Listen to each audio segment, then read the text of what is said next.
Hello दोस्तों, आप सभी का अपने YouTube channel best education centre में हार्दिक स्वागत है। दोस्तों आज हम पढ़ने वाले हैं क्लास 9 की साइंस का अध्याय 2 और इसका पार्ट 2 पढ़ने वाले हैं, क्योंकि हमने अब तक से पार्ट 1 पढ़ लिया है।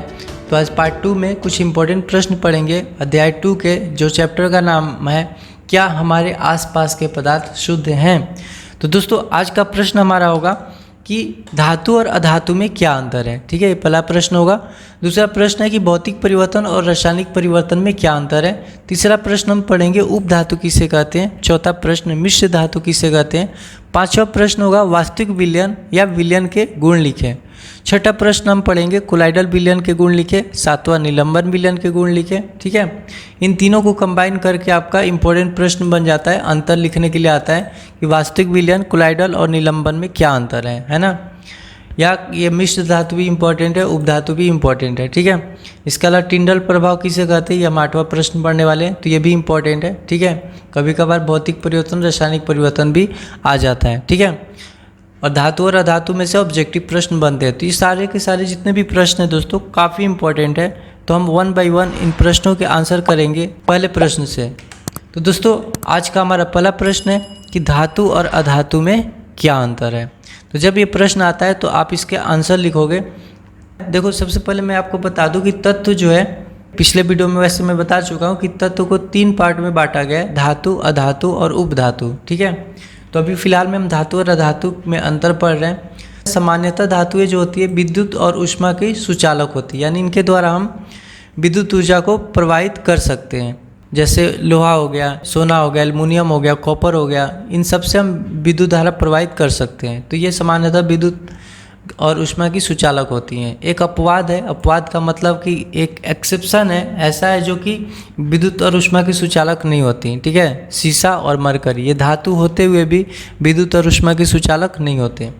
उसी प्रकार से अधातु में लिखोगे कि सामान्यतः अधातुएं विद्युत और ऊष्मा की कुचालक होती है, यानी कि इनके द्वारा हम विद्युत धारा प्रवाहित नहीं कर सकते। इसमें भी अपवाद है, ग्रेफाइट। ठीक है, ग्रेफाइट एक अधातु है, लेकिन फिर भी इससे हम विद्युत प्रवाहित कर सकते हैं। तो ये आपके 1 नंबर में आ सकते हैं कि एक अधातु का नाम बताओ जो कि विद्युत और ऊष्मा का सुचालक होता है। ठीक है, तो इसका आंसर आप लिखोगे ग्रेफाइट। उस तरीके से यहाँ पर भी प्रश्न आ सकता है कि एक ऐसे धातु का नाम बताओ जो कि विद्युत और ऊष्मा का कुचालक होता है ना। तो ये आप ध्यान रखना, यहाँ से ऑब्जेक्टिव प्रश्न बनते हैं।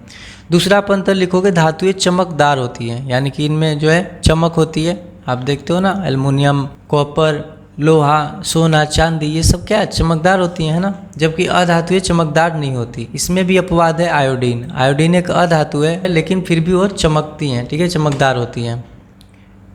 तीसरा आप लिखोगे धातुएं सामान्यतः कठोर होती है। जितनी भी धातुएं होती है कठोर होती हैं, लेकिन इसमें जो है लिथियम, यहाँ पर आपका आएगा लिथियम, लिथियम, सोडियम, पोटेशियम क्या होती है, मुलायम होती हैं। ये इतना मुलायम होते हैं कि इनको आसानी से हम चाकू से भी काट सकते हैं। ठीक है, जबकि धातुएं क्या है, सामान्यतः कठोर होती हैं, लेकिन एक कुछ ये 2-3 अपवाद हैं। उसी प्रकार से अधातुएं जो है अधिकतर कठोर नहीं होते, लेकिन ये भी ध्यान रखना कि हीरा जो होता है एक अधातु ही है ना, कार्बन का प्रूफ है हीरा। और अब तक से प्राप्त जो है प्राकृतिक पदार्थ में सबसे कठोर पदार्थ हीरा होता है। ठीक है, तो याद रखना सबसे कठोर प्राकृतिक पदार्थ क्या होता है, हीरा होता है। चौथा आप अंतर लिखोगे धातुएं कमरे के ताप पर ठोस अवस्था में पाई जाती है, ठोस रूप में पाई जाती है, या फिर ठोस अवस्था में आप कह सकते हो कि कमरे के तापमान पर वो क्या होती है, ठोस अवस्था में पाई जाती है। इसमें अपवाद है मरकरी। ठीक है, पारा को आपने देखा होगा थर्मामीटर में, ये जो है लिक्विड फॉर्म में होती है ना। और अधातुएं जो होती है ठोस और गैसीय अवस्था में पाई जाती है। इसमें भी अपवाद है ब्रोमीन। ब्रोमीन जो है एक द्रव अवस्था में पाई जाती है। नेक्स्ट आप अंतर लिखोगे कि धातुएं अघातवर्ध होती हैं, यानी कि इनको हम पीट कर कोई पतली चादर के रूप में परिवर्तित कर सकते हैं। जैसे एल्युमिनियम फॉइल का यूज़ करते हैं ना, या फिर जैसे कोई भी लोहा, सोना, चांदी, इन सब के जो पदार्थ बनते हैं पीट पीट कर ही तो बनाए जाते हैं ना। ठीक है, जबकि अधातुएं अघातवर्ध नहीं होती, यानी कि अगर इनको पीटेंगे तो ये क्या हो जाएंगे, चूर चूर हो जाएंगे। ठीक है, इनसे हम कोई ज्वेलरी नहीं बना सकते। छठा आप अंतर लिखोगे धातुएं तन्य होती हैं, यानी इनको तानकर खींचकर हम तार बना सकते हैं, जबकि अधातुएं तन्य नहीं होती। ठीक है, इसके अलावा और भी बहुत सारे अंतर है। जैसे आप ये भी लिख सकते हो कि धातु जो है इनके क्वथनांक और द्रवणांक अधिक होते हैं, जबकि अधातु के कम होते हैं। ठीक है। तो इस तरीके से और भी जो है आप अंतर लिख सकते हो, लेकिन इतना काफ़ी है, ठीक है। इन्हीं में से कोई 4-5 याद कर लोगे तो आपका काम हो जाएगा। चलिए नेक्स्ट प्रश्न पढ़ेंगे। प्रश्न है कि भौतिक परिवर्तन और रासायनिक परिवर्तन में क्या अंतर है, ठीक है। भौतिक परिवर्तन और रासायनिक परिवर्तन, तो आप इसका आंसर लिखोगे भौतिक परिवर्तन और रासायनिक परिवर्तन में निम्नलिखित अंतर है। एक तरफ भौतिक परिवर्तन और एक तरफ रासायनिक परिवर्तन। तो पहला आप अंतर लिखोगे कि भौतिक परिवर्तन के दौरान कोई नया पदार्थ नहीं बनता है ना। भौतिक परिवर्तन, एक एग्जाम्पल आपको बता दूं, जैसे बर्फ़ जो है पिघलकर पानी बन जाती है, जल बन जाते हैं ना। तो बर्फ़ से जल बनने के बाद आखिर तो बर्फ़ भी तो जल ही है ना, जल का ही तो ठोस अवस्था है ना, तो उसमें कोई नया पदार्थ तो नहीं बना है ना। इसलिए यहाँ पे हम कह सकते हैं कि भौतिक परिवर्तन के दौरान कोई नया पदार्थ नहीं बनता, जबकि रासायनिक परिवर्तन के दौरान नया पदार्थ बनता है, जैसे दूध से दही का बनना। इसके अलावा आप कह सकते हो कि कोयले का दहन है ना, लकड़ी का जलना। जब लकड़ी जल जाता है तो क्या होता है, कार्बन डाइऑक्साइड उत्पन्न होता है ना। तो अब वो लकड़ी तो नहीं रह जाता। तो इस तरीके से हम कह सकते हैं कि रासायनिक परिवर्तन के दौरान जो एक नया पदार्थ बन जाता है। या फिर जैसे कि हम हाइड्रोजन और ऑक्सीजन की रासायनिक अभिक्रिया कराते हैं तो जल का निर्माण हो जाता है, तो जल एक नया पदार्थ है ना, ठीक है। दूसरा आप अंतर लिखोगे, इस परिवर्तन में बहुत कम मात्रा में ऊष्मा और प्रकाश अवशोषित या उत्सर्जित होती है, जबकि इस परिवर्तन में अधिक मात्रा में, ठीक है, ज़्यादा ऊष्मा और प्रकाश अवशोषित भी होती है और कुछ अभिक्रियाएँ होती है जिसमें उत्सर्जित भी होती है, ठीक है। तीसरा आप अंतर लिखोगे यह उत्क्रमणीय प्रक्रिया है और इसमें लिखोगे यह अनुत्क्रमणीय प्रक्रिया है। इसके अलावा आप उदाहरण भी लिख सकते हो, जैसे बर्फ़ का पिघलना, जैसे अभी मैंने बताया, दूध से दही का बनना, लकड़ी या कागज़ का जलना, कोयले का जलना, है ना। तो इस प्रकार की ये जो है भौतिक और रासायनिक परिवर्तन के आप अंतर लिखोगे, राइट। आई होप आपको ये सब समझ में आ रहा होगा, ठीक है। ये बहुत इंपॉर्टेंट प्रश्न है, आप इसको नोट करते चलना, ठीक है। और कोई भी प्रॉब्लम हो तो दोबारा इस वीडियो को जो है देख लेना और अच्छे से समझ लेना, ताकि एग्ज़ाम में आप फुल मार्क्स पा सको। चलिए पढ़ते हैं नेक्स्ट प्रश्न। दोस्तों नेक्स्ट प्रश्न है, उपधातु किसे कहते हैं। तो ऐसे तत्व जो धातु और अधातु के बीच के गुणों को दर्शाते हैं, यानी कुछ ऐसे भी तत्व होते हैं जिनमें धातु के भी गुण पाए जाते हैं और अधातु के भी गुण पाए जाते हैं। तो इस प्रकार के जो पदार्थ होते हैं, यानी कि जो तत्व होते हैं, उनको क्या कहते हैं, उपधातु कहते हैं, ठीक है। जैसे सिलिकॉन हो गया, जर्मेनियम हो गया, ठीक है, ये क्या होते हैं, उपधातु कहे जाते हैं। और मिश्र धातु क्या होता है, ये बहुत इंपॉर्टेंट प्रश्न है ना, क्लास 9th के लिए भी और 10th क्लास के लिए भी, है ना। तो ये ध्यान रखना, दो या दो से अधिक धातु या धातु और अधातु के समांगी मिश्रण को मिश्र धातु कहते हैं। यानी कि जब हम दो या दो से अधिक धातु या फिर अधातु के साथ समांगी मिश्रण कराया जाता है तो मिश्र धातु उत्पन्न होता है ना। और मिश्र धातु इसलिए हम बनाते हैं क्योंकि मिश्र धातु काफ़ी टिकाऊ होता है ना, मजबूत होता है, टिकाऊ होता है। इस प्रकार से हम दो या दो से अधिक धातु और अधातु को समांगी मिश्रण मिलाकर मिश्र धातु का निर्माण करते हैं। तो ये आपके ऑब्जेक्टिव में आ जाता है कि पीतल के जो धातु अवयव हैं, ठीक है, पीतल किस किस से मिक्स होकर बना हुआ है उसके नाम लिखे। तो कॉपर और जिंक के साथ मिलाकर पीतल बनाया जाता है। इस्पात यानी जिसको हम स्टील कहते हैं, तो स्टील में लोहा, निकल और क्रोमियम डाला जाता है, ठीक है। कांसा, ठीक है, कांसा में कॉपर और टीन। सोल्डर वायर, जो सोल्डर वायर होता है, जैसे सोल्डिंग करने के लिए यूज़ किया जाता है, उसमें लेड और टीन मिलाया जाता है, ठीक है। तो इस प्रकार से हम लिख सकते हैं। उस तरीके से जैसे लोहा हो गया, तो प्योर जो लोहा होता है काफ़ी नॉर्म और मुलायम होता है, तो उसमें भी कार्बन मिलाया जाता है, याद रखना, कार्बन मिलाया जाता है ताकि उसमें मजबूती हो सके, है ना। उस तरीके से सोना है, तो सोना भी प्योर नहीं हो, तो हमारे जो ज्वेलरी होते हैं प्योर सोने के नहीं बनाए जा सकते, ठीक है।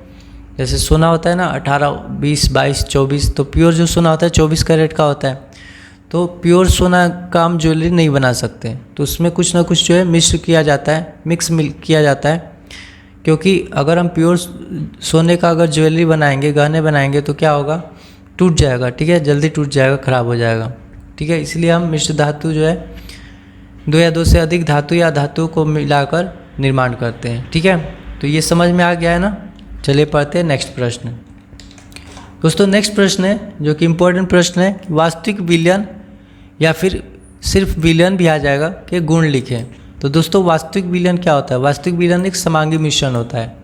और आपको जो है पिछले वीडियो में मैंने समांगी और विषमांगी मिश्रण के बारे में बता दिया कि समांगी मिश्रण ऐसा मिश्रण होता है जिसमें जो पदार्थों का मिश्रण करते हैं वो जो है इस प्रकार से घुल मिल जाते हैं ताकि अलग वो दिखाई नहीं देते, मतलब उनके बीच में अलग अलग पार्टिकुलर नहीं दिखाई देता। जैसे आप नींबू पानी बनाते हो तो नींबू पानी का घोल अगर मिलाएंगे तो उसमें नींबू और पानी अलग अलग नहीं दिखाई देगा। जबकि आप अगर पानी में रेत डालते हो तो रेत अलग और पानी अलग दिखाई देने लगता है, ठीक है। तो वास्तविक विलयन क्या है, एक समांगी मिश्रण है। दूसरा आप गुण लिख सकते हो, विलयन के कण आकार में बहुत छोटे होते हैं ना। इसमें विलयन के जो कण होते हैं काफ़ी छोटे छोटे होते हैं, यानी जो विलयन में एक तरीके से कह सकते हो विलय, देखो विलयन विलय और विलायक होता है, तो विलय और विलायक को मिलाकर विलयन बनता है। तो विलायक क्या होता है, जिसमें कोई पदार्थ घुलता है, और जो पदार्थ घुलने वाला होता है उसको विलय कहते हैं। तो इसमें कह सकते हो कि विलयन के कण के आकार जो होते हैं बहुत छोटे होते हैं, और इनके कणों का व्यास 1 नैनोमीटर से भी छोटा होता है, ठीक है। नैनोमीटर 10⁻⁹ होता है 1 मीटर बराबर, ठीक है। 1 नैनोमीटर बराबर 10⁻⁹ नैनोमीटर, तो इसको ध्यान रखना। तीसरा हम जो है विलय कण नंगी आँखों से, यानी कि हम अपने आँखों से नहीं देख सकते, उसके लिए हमें माइक्रोस्कोप वगैरह का यूज़ करना पड़ेगा, है ना। चौथा आप लिखोगे विलय कणों को छानन विधि द्वारा अलग नहीं किया जा सकता। पांचवा आप लिखोगे वास्तविक विलयन पारदर्शी होता है ना। जब आप शरबत बनाते हो तो देखते हो कि उसके आर पार हम देख सकते हैं, ठीक है। पानी में नमक या चीनी की मात्रा अगर मिला दें या नींबू डाल दें फिर भी हम उसके आर पार देख सकते हैं, है ना, इसलिए पारदर्शी होता है। और ये टिंडल प्रभाव नहीं दिखाते। टिंडल प्रभाव के बारे में मैं एक प्रश्न बना चुका हूँ, आगे आप देखोगे। सातवां आप इसके गुण लिख सकते हो कि इसके कण छन्ना पेपर के पार निकल जाते हैं, यानी कि छन्ना पेपर में भी इस विलयन को डालोगे तो क्या होगा, इसके कण आर पार हो जाएंगे, ठीक है। तो इस तरीके से वास्तविक विलयन का आप गुण लिख सकते हो। दोस्तों नेक्स्ट प्रश्न है कि कोलाइडल विलयन के गुण लिखें। तो जैसे वास्तविक विलयन का हमने पढ़ा था उस प्रकार से कोलाइडल विलयन है कि कोलाइडल विलयन जो है समांगी मिश्रण दिखाई देता है, परंतु वास्तव में क्या होता है, विषमांगी होता है। जो हमने वास्तविक विलयन पढ़ा था वो क्या होता है, वो समांगी मिश्रण था, लेकिन ये क्या होता है, विषमांगी मिश्रण होता है, ठीक है। अंतर भी आ जाता है कि वास्तविक विलयन और कोलाइडल में क्या अंतर है, तो इसको आप देख के और अपना याद रखोगे तो लिख सकते हो। उसमें लिखोगे कि वह एक समांगी मिश्रण है और कोलाइडल में लिखोगे एक विषमांगी मिश्रण है। उस प्रकार से विलयन के कणों का आकार जो होता है वास्तविक विलयन से बड़ा होता है, परंतु निलंबन से छोटा होता है, ठीक है। और इसमें विलय के कण नंगी आंखों से नहीं देखा जा सकता, यानी कि आप कह सकते हो कि इसको भी, इसमें विलय के कण को देखने के लिए सूक्ष्मदर्शी का उपयोग करना पड़ेगा। चौथा आप लिख सकते हो कि विलय कणों को छानन विधि द्वारा अलग नहीं किया जा सकता, है ना।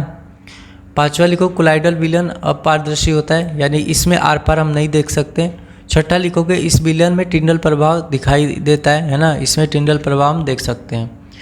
इसके बारे में आगे प्रश्न बना रखा हूँ, इसमें सही से आपको समझा दूंगा।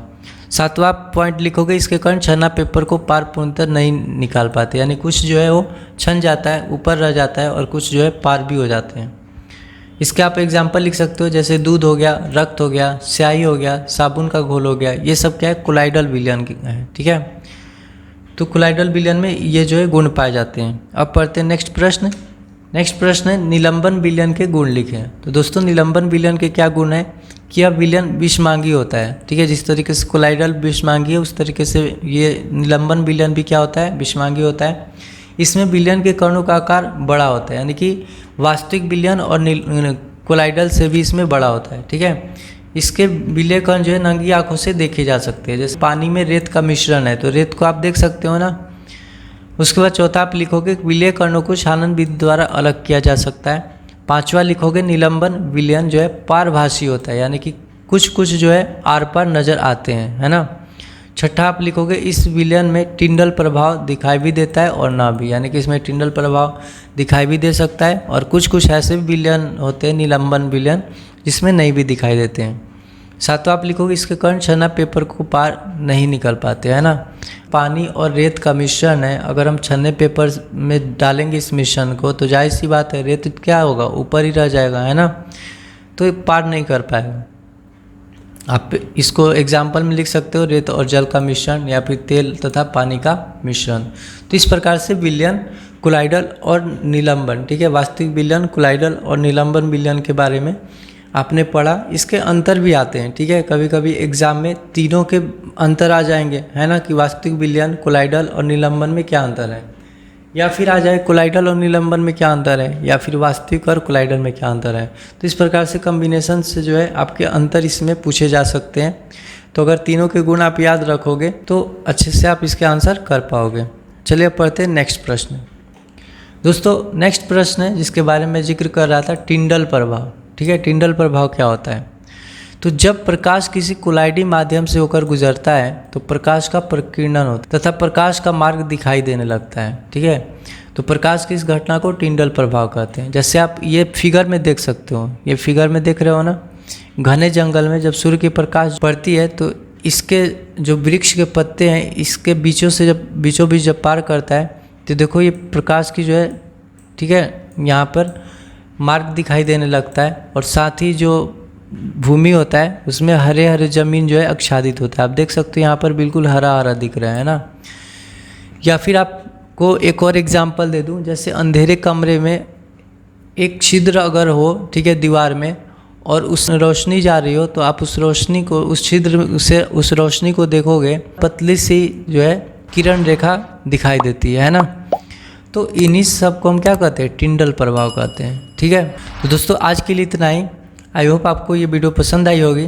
फिर मिलते हैं नेक्स्ट वीडियो में, तब तक के लिए जय हिंद दोस्तों।